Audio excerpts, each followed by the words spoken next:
కర్ణాటక ఎన్నికల నోటిఫికేషన్ విడుదలైంది. మే 10వ తేదీన కర్ణాటకలో ఎన్నికలు జరగబోతున్నాయి. అయితే ఈసారి కర్ణాటకలో జరగబోయేటువంటి ఎన్నికలకు సంబంధించి దేశవ్యాప్తంగా కూడా ఇంట్రెస్ట్ ఉంది. కారణం ఏంటంటే నార్త్ మొత్తం కూడా అన్ని రాష్ట్రాల్లో దాదాపుగా మెజారిటీ రాష్ట్రాల్లో విస్తరించినటువంటి బీజేపీకి సౌత్లో ప్రాతినిధ్యం ఉన్నటువంటి ఏకైక రాష్ట్రం కర్ణాటక. కర్ణాటక నుంచి మిగిలిన ప్రాంతాలకు విస్తరించాలన్నది బీజేపీ వ్యూహం. కర్ణాటక నుంచి ఇటు తెలంగాణలో ఇప్పుడిప్పుడే ప్రాబల్యం పెంచుకుంటున్నారు, తెలంగాణలో అధికారంలోకి రావాలని. అలాగే మిగిలిన సౌత్ రాష్ట్రాల్లో కూడా తమ బలాన్ని క్రమంగా పెంచుకోవడానికి బీజేపీకి కర్ణాటక అనేది ఒక బేస్. కర్ణాటకలో ఫలితం ఎలా ఉండబోతోంది, అప్రతిహతంగా విజయాలు సాధిస్తున్నటువంటి మోడీకి సంబంధించి కర్ణాటకలో ఎలాంటి ఫలితం రాబోతోంది అనేటువంటి ఆసక్తి దేశవ్యాప్తంగా ప్రతి ఒక్కరిలోనే ఉంది.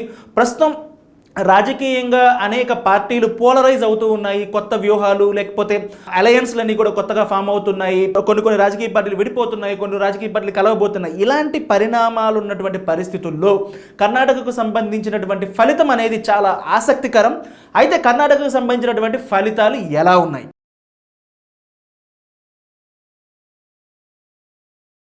ఏబీపీ ఓటర్ సర్వే ఒపీనియన్ పోల్లో కర్ణాటకలో కింగ్ కాంగ్రెస్ పార్టీ అని తేలింది. రెండు పార్టీల మధ్య ఓట్ల శాతంలో అంతరం పెద్దగా లేనప్పటికీ కూడా సీట్ల పరంగా మాత్రం క్లియర్ కట్గా దాదాపుగా 50 సీట్ల వరకు డిఫరెన్స్ కనిపిస్తూ ఉంది ఒపీనియన్ పోల్లో. మ్యాజిక్ ఫిగర్ కర్ణాటకలో 224 అసెంబ్లీ స్థానాలు ఉన్నాయి. అధికారంలోకి రావడానికి 113 అసెంబ్లీ స్థానాల్లో గెలుపొందడం అవసరం. కాంగ్రెస్ పార్టీ మిత్రపక్షాలతో కలిపి 120కి పైగా స్థానాల్లో గెలుపొందుతుంది అని ఏబీపీ ఓటర్ పోల్ సర్వేలో వెల్లడైంది. బీజేపీకి కేవలం ఓట్ల శాతం కాస్త తగ్గినప్పటికీ కూడా సీట్లు మాత్రం పెద్దగా వచ్చేటువంటి అవకాశం లేదు. కేవలం 74 స్థానాలకు మాత్రమే బీజేపీ పరిమితం అయ్యేటువంటి అవకాశాలు ఉన్నాయని ఏబీపీ ఓటర్ పోల్ సర్వేలో తేలింది. మొత్తం అసలు కర్ణాటక ఎలక్షన్కు సంబంధించి ఒపీనియన్ పోల్ ఫలితాల సరళి ఎలా ఉందో ఒకసారి చూద్దాం. 2023 మార్చిలో ఏబీపీ ఓటర్ ఈ సర్వే నిర్వహించింది కొన్ని రోజుల క్రితం. మొత్తం 24,759 శాంపిల్స్ తీసుకోవడం జరిగింది. రాష్ట్రంలోని అన్ని జిల్లాలకు సంబంధించి శాంపిల్స్ తీసుకున్నారు. అన్ని వర్గాల ప్రజల నుంచి శాంపిల్స్ సేకరించారు. ఏబీపీ ఓటర్ సర్వేకు సంబంధించి అత్యంత విశ్వసనీయమైనటువంటి సర్వేగా పేరొందింది. ఏబీపీ ఓటర్ సర్వేకి సంబంధించి సాధారణ ఎలక్షన్లు, జనరల్ ఎలక్షన్లో కానీ, లేకపోతే వివిధ రాష్ట్రాల అసెంబ్లీ ఎన్నికలు కానీ, లేకపోతే సివిక్ పోల్స్ విషయంలో కానీ, ఎక్కడైనా సరే మహానగరాలకు సంబంధించినటువంటి సివిక్ పోల్స్ విషయంలో కానీ ఏబీపీ ఓటర్ సర్వే చాలా సందర్భాల్లో ఒరిజినల్ రిజల్ట్స్కు చాలా దగ్గరగా వచ్చినటువంటి సందర్భాలు ఉన్నాయి. కాబట్టి పొలిటికల్ సర్కిల్స్లో ఏబీపీ ఓటర్ సర్వేకు చాలా విశ్వసనీయత ఉంది. ఓటర్ ఏబీపీ ఫలితాలు ఎలా ఉన్నాయో మనం చూద్దాం. కిందటి ఎలక్షన్లో కర్ణాటకకు సంబంధించి Indian national Congress party 38%, BJP 36%, JDS 18% ఓట్లు సాధించారు. మిగతా ఇతర పార్టీలు కలిపి 8% ఓట్లు సాధించారు.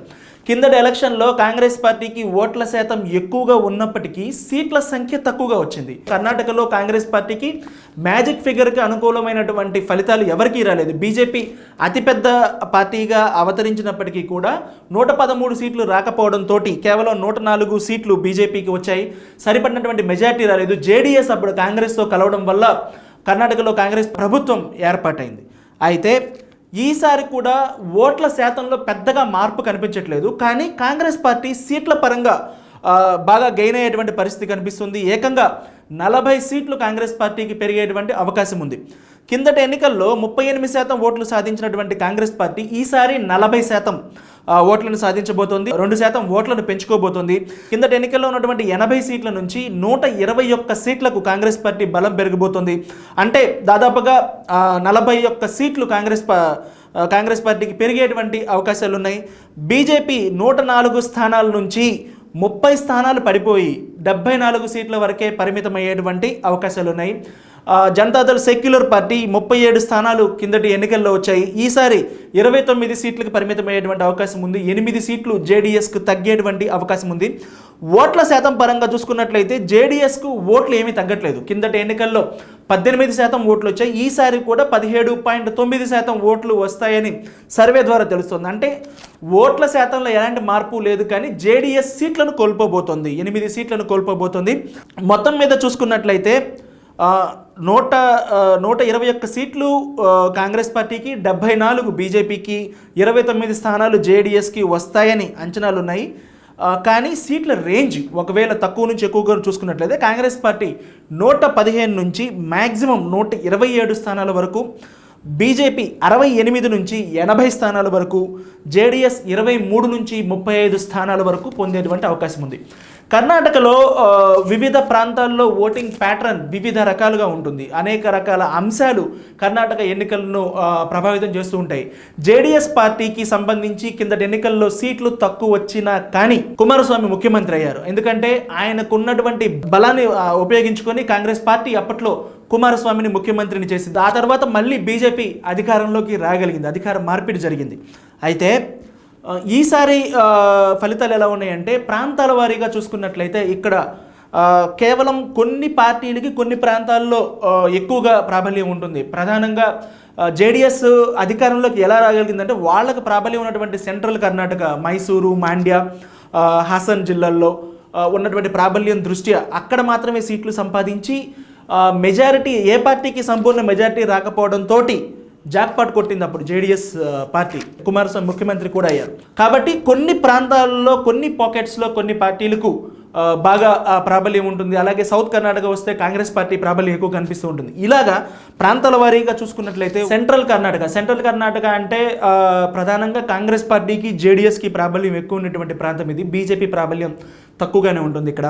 సెంట్రల్ కర్ణాటక అంటే చిక్కమంగళూరు, అలాగే హాసన్, మాండ్య, మైసూర్ ఈ ప్రాంతాల్లో అనమాట. అలాగే షిమోగాలో కొంత ప్రాంతం, హవేరి, దావణగిరి ఈ ప్రాంతాల్లో జేడీఎస్ ప్రాబల్యం ఎక్కువగా ఉంటుంది. అలాగే కాంగ్రెస్ పార్టీకి కూడా ప్రాబల్యం ఉంటుంది. ఇలాంటి చోట కాంగ్రెస్ పార్టీకి స్వింగ్ ఎంత వస్తుందంటే 5% ఓట్ల షేర్ పెరగబోతోంది ఈసారి ఎన్నికల్లో. కిందటి ఎన్నికల్లో 36% వచ్చింది. ఈసారి 41% పైగా ఓట్ల షేర్ ఇక్కడ కాంగ్రెస్ పార్టీకి రాబోతుంది. బీజేపీకి కిందటిసారి 43% ఓట్లు వచ్చాయి. ఈసారి 5% ఓట్లు బీజేపీ కోల్పోబోతోంది ఇక్కడ. జేడీఎస్ పరిస్థితి పెద్ద మార్పేం లేదు. కిందటి ఎన్నికల్లో 14% ఓట్లు వచ్చాయి. ఈసారి 13% ఓట్లు రాబోతున్నాయి. ఇతర పార్టీలో ఓట్లు పెరుగుతున్నాయి. ఇక్కడ 7% వచ్చాయి ఇంతకుముందు, ఈసారి 8% ఓట్లు వచ్చేటువంటి అవకాశం ఉంది. కాంగ్రెస్ పార్టీకి ఓట్ల శాతంలోనే కాదు సీట్ల సంఖ్య కూడా బాగా పెరుగుతుంది. అదే సమయంలో బీజేపీకి సీట్ల సంఖ్య బాగా తగ్గుతుంది. కిందటి ఎన్నికల్లో సెంట్రల్ కర్ణాటకలో కాంగ్రెస్ పార్టీకి 11 సీట్లు వస్తే ఈసారి 20 సీట్లు రాబోతున్నాయి, అంటే 9 సీట్లు పెరుగుతున్నాయి. బీజేపీకి 24 సీట్ల నుంచి 14 సీట్లకు పడిపోతుంది, అంటే 10 సీట్లు ఓన్లీ సెంట్రల్ కర్ణాటకలోనే తగ్గిపోతున్నాయి. అలాగే జేడీఎస్కి ఇక్కడ ఒక సీటు రాబోతుంది. కోస్టల్ కర్ణాటక అంటే వెస్ట్ కర్ణాటక, మంగళూరు, ఉడిపి ఈ ప్రాంతం అనమాట. వెస్ట్ కర్ణాటకకు సంబంధించి ప్రధానంగా ఇక్కడ బీజేపీ బలం ఎక్కువగా ఉంటుంది. ఎందుకంటే మతపరమైనటువంటి ఘర్షణలు కానీ లేకపోతే మతపరంగా యాక్టివ్ రోల్ ప్లే చేసేటువంటి ప్రాంతం ఇది. ఈ ప్రాంతంలో కాంగ్రెస్ పార్టీ ఈసారి తన ప్రాబల్యం చూపబోతోంది ఇక్కడ. ఎందుకంటే 39% నుంచి 41%కి కాంగ్రెస్ పార్టీ ఓటు షేర్ పెరిగింది. బీజేపీకి కిందటి ఎన్నికల్లో ఈ ప్రాంతంలో బాగా ఓట్లు వచ్చాయి. 51% వచ్చినటువంటి బీజేపీకి ఈసారి అక్కడ 46% మాత్రమే రాబోతున్నాయి. అంటే దాదాపుగా 5% ఓట్లు బీజేపీకి తగ్గుతున్నాయి. సీట్ల సంఖ్య కూడా బీజేపీకి 18 నుంచి 11కి, అంటే 7 సీట్లు బీజేపీ కోల్పోతుంది. అదే సమయంలో 3 నుంచి 10 సీట్లు పెంచుకొని కాంగ్రెస్ పార్టీ 7 సీట్లను పెంచుకోబోతుంది. ఇక మిగిలిన విషయాలు చూసినట్లయితే మిగిలిన ప్రాంతాలు ఉత్తర కర్ణాటక అనేది భారతీయ జనతా పార్టీకి బాగా పట్టున్నటువంటి ప్రాంతం. ఉత్తర కర్ణాటక, ముంబై కర్ణాటక ఇవన్నీ కూడా బాగల్కోటు, బెల్గాము, ఉత్తర కన్నడ ఈ జిల్లాల్లో బీజేపీకి ఎక్కువ ప్రాబల్యం ఉంది. లింగాయత్ పాపులేషన్ ఎక్కువగా ఉన్నటువంటి జిల్లాలు ఇవి. అలాగే ఇంతకు ముందు ఉన్నటువంటి నేత, బీజేపీ నేత యడ్యూరప్ప కూడా ఆ ప్రాంతానికి చెందినవారు, షిమోగాకి చెందినటువంటి వారు. ఇక్కడ ఈ కమ్యూనిటీ ఓట్లు ఎక్కువగా ఉండటం వల్ల బీజేపీ ప్రతిసారి కూడా ఎక్కువ ఓట్ల శాతాన్ని సాధిస్తూ వస్తుంది. ఈసారి బీజేపీకి అక్కడ కూడా ఓట్లు తగ్గుతున్నాయి. 44% వచ్చినటువంటి బీజేపీకి ఈసారి కేవలం 42% మాత్రమే వస్తుంది. దాదాపుగా 2% ఓట్ల షేర్ తగ్గుతుంది. సీట్ల పరంగా కూడా బీజేపీకి ఉత్తర కర్ణాటకలో ఎక్కువగా ఓట్లు వచ్చేటువంటి ముంబై కర్ణాటక, ఉత్తర కర్ణాటకలో ఎక్కువ సీట్లు వచ్చేటువంటి ఈ ప్రాంతం నుంచి ఈసారి 30 సీట్లు కిందటి ఎన్నికల్లో వచ్చాయి. అక్కడ ఈసారి 23 సీట్లకే పరిమితమయ్యేటువంటి అవకాశం ఉంది. కాంగ్రెస్ పార్టీకి ఈసారి 17 స్థానాల నుంచి 27 స్థానాలకు పెరుగుతుంది అక్కడ, అంటే 10 సీట్లు కాంగ్రెస్ పార్టీకి పెరుగుతున్నాయి. ఓట్ల శాతం కూడా 39% నుంచి 43.4%, అంటే 4.5% ఓట్లు ఎక్కువగా కాంగ్రెస్ పార్టీకి పెరుగుతున్నాయి. ఉత్తర కర్ణాటకలో బీజేపీకి ఎక్కువ ప్రాబల్యం ఉన్నటువంటి ప్రాంతం, అక్కడ కూడా కాంగ్రెస్ పార్టీ గెయిన్ అయ్యేటువంటి పరిస్థితి ఉంది. ఇక బెంగళూరు చూసుకున్నట్లయితే, గ్రేటర్ బెంగళూరు ప్రాంతం చూసుకున్నట్లయితే, గ్రేటర్ బెంగళూరు ప్రాంతంలో అర్బన్ పాకెట్స్లో సహజంగానే బీజేపీకి ఎక్కువ ఓటర్లు ఉంటారు. కానీ ఈసారి గ్రేటర్ బెంగళూరు ప్రాంతంలో కూడా బీజేపీకి ఓట్లు తగ్గుతున్నాయి. కాంగ్రెస్ పార్టీకి 1.5% ఓట్లు తగ్గుతున్నాయి, బీజేపీకి 2% పైగా ఓట్లు తగ్గుతున్నాయి, జేడీఎస్కి 2% ఓట్లు తగ్గుతున్నాయి. అదే సమయంలో ఇతర పార్టీలకు ఓట్లు పెరుగుతున్నాయి. అంటే ఒక 1.5% ఇతర పార్టీలకు ఓట్లు పెరుగుతున్నాయి. ఇతర పార్టీలు అంటే కర్ణాటకలో ఉన్నటువంటి లోకల్ పార్టీలు కానీ, లేకపోతే ఆమ్ ఆద్మీ లాంటి పార్టీలు కానీ. ఎందుకంటే బెంగళూరు నగరంలో ఇతర ప్రాంతాల నుంచి, దేశంలోని అన్ని ప్రాంతాల నుంచి ఓటర్లు బెంగళూరు నగరంలో ఉంటారు. ఇతర ప్రాంతాల నుంచి వచ్చినటువంటి ఓటర్ల ప్రాబల్యం ఎక్కువగా ఉంటుంది. అర్బన్లో సహజంగానే ఆమ్ ఆద్మీ పార్టీ లాంటి వాటికి కాస్త అవకాశం ఉంటుంది ఓట్లకు సంబంధించి. ఆ ప్రభావం కనిపిస్తూ ఉంది ఇక్కడ. మిగతా పార్టీలు, ఇతర పార్టీలకు గ్రేటర్ బెంగళూరు ప్రాంతంలో ఓట్లు పెరిగేటువంటి అవకాశం కనిపిస్తుంది. అయితే సీట్ల పరంగా అయితే కాంగ్రెస్ పార్టీ ఇక్కడ గెయిన్ అవుతుంది. కాంగ్రెస్ పార్టీకి 4 సీట్లు పెరుగుతున్నాయి. అలాగే బీజేపీకి 4 సీట్లు ఇంతకు ముందు కంటే, కిందటి ఎన్నికల కంటే పెరుగుతున్నాయి. జేడీఎస్కు కూడా పెరుగుతున్నాయి. కానీ ఇతర పార్టీలకు సంబంధించినటువంటి ఓట్లు ఇక్కడ పెరిగేటువంటి అవకాశం కనిపిస్తూ ఉంది. ఇక హైదరాబాద్ కర్ణాటక అంటే రాయచూరు, గుల్బర్గా, సింధనూరు ఈ ప్రాంతాలు అనమాట, కొప్పల్ ఈ ప్రాంతాలకు సంబంధించి కాంగ్రెస్ పార్టీకి కాస్త ఎడ్జ్ కనిపిస్తుంది. 1.5% పైగా ఓట్లు పెరుగుతున్నాయి కాంగ్రెస్ పార్టీ. బీజేపీ కొన్ని ఓట్లను కోల్పోతుంది, 1% ఓట్లను కోల్పోతుంది. సీట్ల పరంగా కూడా పెద్దగా మార్పు కనిపించట్లేదు. హైదరాబాద్ కర్ణాటకలో కాంగ్రెస్ పార్టీకి 6 స్థానాలు పెరుగుతున్నట్లుగా ప్రొజెక్షన్స్ చెప్తున్నాయి. బట్ బీజేపీ కేవలం 2 స్థానాలు కోల్పోయే అవకాశం ఉంది. అయితే జేడీఎస్కి సంబంధించి గట్టి ఎదురుదెబ్బ తగిలేటువంటి అవకాశం ఉంది. జేడీఎస్కి ఈ ప్రాంతంలో హైదరాబాద్ కర్ణాటకలో కిందటి ఎన్నికల్లో 4 సీట్లు వచ్చాయి. ఈసారి 4 సీట్లలో జేడీఎస్ కోల్పోయేటువంటి పరిస్థితి కనిపిస్తుంది. ఇక మిగిలిన విషయాలు చూసినట్లయితే ప్రధానంగా ఎన్నికలకు సంబంధించినటువంటి ఇతర అంశాలు, ఈ ఎన్నికల్లో ప్రభావితం చేసేటువంటి అంశాలు ఏంటంటే అన్ఎంప్లాయ్మెంట్ అనే దానిపైన ప్రజలు ఎక్కువగా కన్సర్న్ చూపిస్తున్నారు. దాదాపుగా 30% వరకు, అంటే 29.1% వరకు కూడా ప్రజలు అన్ఎంప్లాయ్మెంట్ అనేది మెయిన్ ఇష్యూ కింద భావిస్తూ ఉన్నారు. అలాగే ఇతర మౌలిక వస్తువులు, విద్యుత్తు, నీళ్లు, రహదారులు వంటి లోకల్ ఇష్యూస్ 20% పైగా ప్రభావితం చూపుతున్నాయి. అలాగే అవినీతి నియంత్రణ ఏ మేరకు ఉంటుందనే దానిపైన కూడా 12.7% ప్రభావం చూపుతుందని ప్రజలు అభిప్రాయం వ్యక్తం చేశారు. ఇక మత విద్వేషాలకు సంబంధించినటువంటి వివాదాలు కర్ణాటకలో బాగా గ్లేరప్ అవుతూ ఉంటాయి.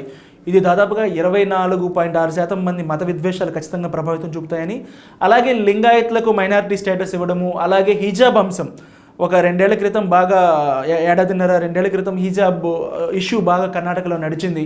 మతపరమైనటువంటి డివిజన్కు దారితీసింది. చాలా ఇష్యూలు జరిగాయి కర్ణాటక వ్యాప్తంగా కూడా. ఇది ఈసారి ఎన్నికల్లో దాదాపుగా 30% వరకు ప్రభావితం చూపుతుంది అనేది ఒపీనియన్ పోల్లో తేలింది. ఇక బీజేపీకి చాలా బ్యాడ్ పీరియడ్ కనిపిస్తుంది. బీజేపీ పనితీరుపై చాలామంది అసంతృప్తి వ్యక్తం చేస్తున్నారు. ఎందుకంటే మొత్తం దాదాపుగా 25,000 మందిని సర్వే చేస్తే బాగా లేదని 50% మందికి పైగా చెప్పారు. బీజేపీ పనితీరు ఏమాత్రం బాగా లేదని 50% మంది పైగా చెప్పారు. కేవలం 27% మంది మాత్రమే బాగుంది అన్నారు. 21% మంది, 21.8% మంది యావరేజ్గా ఉంది, సాధారణంగా ఉంది బీజేపీ సర్వే అని చెప్పారు. ఇక ప్రస్తుత సీఎం బసవరాజ బొమ్మాయి పనితీరుకు సంబంధించి 26% మంది మాత్రమే బాగుందన్నారు. 46% మంది బొమ్మాయి పనితీరు బాగాలేదని చెప్పారు. At the same time Basavaraja Bommai పనితీరు బాగలేదన్నారు, కానీ ప్రధానమంత్రిగా నరేంద్ర మోదీ పనితీరు బాగుందని 47% మంది చెప్పారు. బాగాలేదని 33% మంది మాత్రమే చెప్పారు. సో కేంద్రంలో ఉన్నటువంటి ప్రధానమంత్రి అభ్యర్థికి పాజిటివ్ ఒపీనియన్ కనిపిస్తుంది కర్ణాటకలో, కానీ లోకల్గా ఉన్నటువంటి బీజేపీ నేతలపైనే వ్యతిరేకత ఉంది అని అర్థం చేసుకోవాలి. ఇక అన్నిటికంటే ముఖ్యమైనటువంటి విషయం, ఎవరు ముఖ్యమంత్రి అవుతారు, ముఖ్యమంత్రి అభ్యర్థిగా ఎవరికి ఆమోదయోగ్యత ఉంది, ఎక్కువ మంది ఎవరిని ముఖ్యమంత్రిగా భావిస్తున్నారు అనే దానిపైన కాంగ్రెస్ పార్టీ తరపున ముఖ్యమంత్రి అభ్యర్థిగా డీకే శివకుమార్, మామూలుగా కాంగ్రెస్ పార్టీకి సంబంధించినటువంటి వ్యవహారాలన్నింటినీ కూడా, లేకపోతే రాజకీయపరమైనటువంటి అంశాలన్నింటిలో కూడా ఆయనే చేస్తూ ఉంటారు. పీసీసీ ప్రెసిడెంట్గా పనిచేశారు. డీకే శివకుమార్ కీలకమైనటువంటి వ్యక్తి కాంగ్రెస్ పార్టీకి సంబంధించి. ఆయనే ముఖ్యమంత్రి అభ్యర్థిగా ఉంటారు ఈసారి అనేటువంటి ఒక అంచనా, ప్రచారం జరుగుతూ ఉంది. కానీ ఒపీనియన్ పోల్ సర్వేలో డీకే శివకుమార్కు ఏమాత్రం కూడా మద్దతు కనిపించలేదు, చాలా తక్కువ కనిపించింది. ఇక వరుసగా చూసుకున్నట్లయితే మాజీ ముఖ్యమంత్రి సిద్ధరామయ్యకే ఎక్కువ మంది మద్దతు తెలుపుతూ ఉన్నారు. 39% ఓట్లు కాంగ్రెస్ పార్టీ తరపున 39% మంది ఆయన వైపే ముఖ్యమంత్రిగా ఆయన పేరునే సిఫారసు చేశారు. ఒపీనియన్ పోల్లో ఆయనకే ఓటు వేశారు. 39% మంది ఆయన అవుతారని చెప్పారు. బీజేపీ సీఎం అభ్యర్థిగా బొమ్మాయిని కోరుకుంటున్న వాళ్ళు కేవలం 31% మంది మాత్రమే ఉన్నారు. జేడీఎస్ తరపున మరో చాయిస్ లేదు. కుమారస్వామి మ్యాక్సిమం ఉండేటువంటి అవకాశం ఉంది. ఆయనకు సీఎంగా ఆయనకు 21% మంది మద్దతు తెలిపారు. అయితే డీకే శివకుమార్ ముఖ్యమంత్రి అభ్యర్థిగా ఆయనకు 3.2% ఓట్లు మాత్రమే ఒపీనియన్ పోల్లో వచ్చాయి. బీజేపీ ప్రభుత్వం ఎలా ఉంది?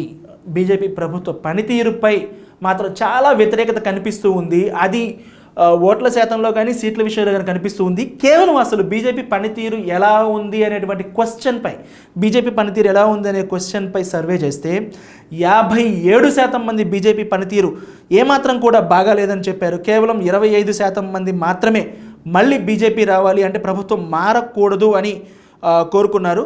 మొత్తం మీద విజయ అవకాశాలు ఎలా ఉంటాయి, ఏ పార్టీకి ఏంటి అని సర్వే చేస్తే 34% మంది బీజేపీకి, 39% మంది కాంగ్రెస్ పార్టీకి, 16% మంది జేడీఎస్కు ఓటు వేశారు. ఇన్ని శాతం మంది ఈ పార్టీ గెలిచేటువంటి అవకాశాలు ఉంటుంది అని ఒపీనియన్ తెలిపారు.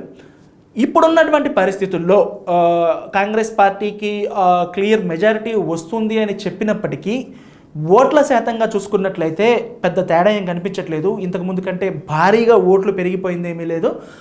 కాకపోతే ఎక్కడో ఎలక్షనీరింగ్లో తేడా కనిపిస్తూ ఉంది. బీజేపీకి ఇంతకుముందు వచ్చినటువంటి సీట్లు అంటే కొద్ది మెజారిటీతో గెలిచినటువంటి సీట్లని ఈసారి పోబోతున్నాయో, లేకపోతే కాంగ్రెస్ పార్టీ ఇంతకుముందు ఎక్కడెక్కడ లోపాలు ఉన్నాయో అవన్నీ సవరించుకొని సీట్ల సంఖ్య అయితే భారీగా కనిపిస్తుంది, తేడా బాగా కనిపిస్తుంది. 121 సీట్ల నుంచి 74 సీట్లు అంటే దాదాపుగా 45 సీట్లకు పైగా అంతరం కనిపిస్తూ ఉంది. కాబట్టి కాంగ్రెస్ పార్టీ మ్యాజిక్ ఫిగర్ కన్నా కాస్త ఎక్కువగా కనిపిస్తూ ఉన్నప్పటికీ సర్వే ఫలితాలు కాస్త తేడా ఉంటే ఒక 0.5% అలా తేడా ఉన్నప్పుడు మ్యాజిక్ ఫిగర్ కన్నా కాస్త తక్కువ, అంటే 110 స్థానాలు 105 స్థానాలు సంపాదించినప్పుడు మళ్ళీ జేడీఎస్ కీలకంగా మారేటువంటి అవకాశం ఉంది. ఎందుకంటే బీజేపీకి డిఫరెన్స్ చాలా ఎక్కువ ఉంది, కానీ బీజేపీ దగ్గరకు వచ్చేటువంటి పరిస్థితి లేదు.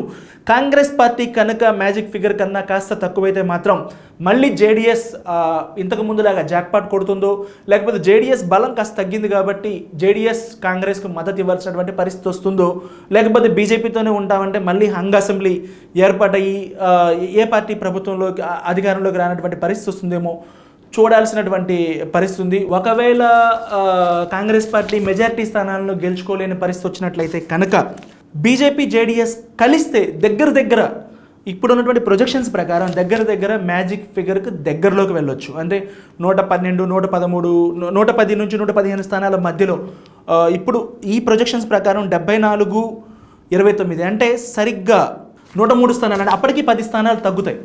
ఇద్దరు కలిసినా కూడా ఇప్పుడున్నటువంటి ప్రొజెక్షన్స్ ప్రకారం అయితే బీజేపీ జేడీఎస్ కలిసినా కూడా ప్రభుత్వం ఏర్పాటయ్యేటువంటి అవకాశం లేదు. కాబట్టి కాంగ్రెస్ పార్టీ మ్యాజిక్ ఫిగర్ కంటే దాటి దరిదాపుల్లో ఉంది. కాబట్టి కాంగ్రెస్ పార్టీ మ్యాజిక్ ఫిగర్ దాటి సీట్లు సాధిస్తే కనుక కాంగ్రెస్ పార్టీ ఎవరి మద్దతు లేకుండా ప్రభుత్వాన్ని ఏర్పాటు చేసేటువంటి అవకాశం ఉంది. ఇవే ప్రొజెక్షన్స్ కనుక కంటిన్యూ అయితే కాంగ్రెస్ పార్టీ మ్యాజిక్ ఫిగర్ను దాటకపోతే ఏ ప్రభుత్వం కూడా ఏర్పాటయ్యేటువంటి అవకాశం లేదు.